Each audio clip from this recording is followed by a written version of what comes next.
delikado ang madalas o labis na paggamit ng mobile phone sa mga bata.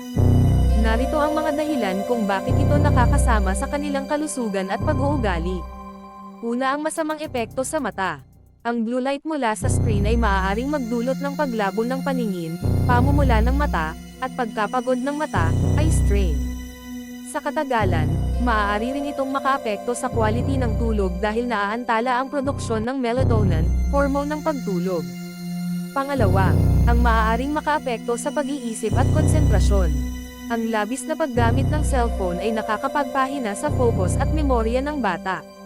Nahihirapan silang mag-aral o magtagal sa isang gawain dahil nasasanay sa mabilis na aliw mula sa games o social media. Pangatlo, ang nagdudulot ng social isolation.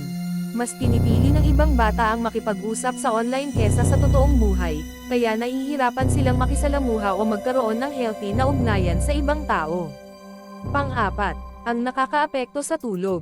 Ang paggamit ng cellphone bago matulog ay nagdudulot ng puyat at mahinang kalidad ng tulog, na nakakaapekto sa paglaki at kalusugan ng utak. Pang-lima, ang panganib sa online content at safety. May posibilidad silang makakita ng hindi angkop na content tulad ng karahasan o malaswang material. Maaari rin silang maging biktima ng cyberbullying, online predators, o scams. Pang-anim, ang problema sa pag-uugali. Ang labis na exposure sa gadget ay maaaring magdulot ng pagka-irritable, kawalan ng disiplina, at addiction sa paggamit ng cellphone. At pang-pito, ang kakulangan sa pisikal na aktibidad.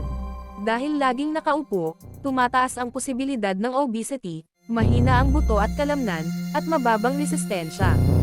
Ano nga ba ang mga dapat gawin ng magulang?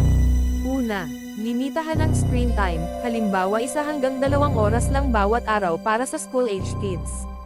Pangalawa, ay monitor ang mga apps o videos na pinapanood.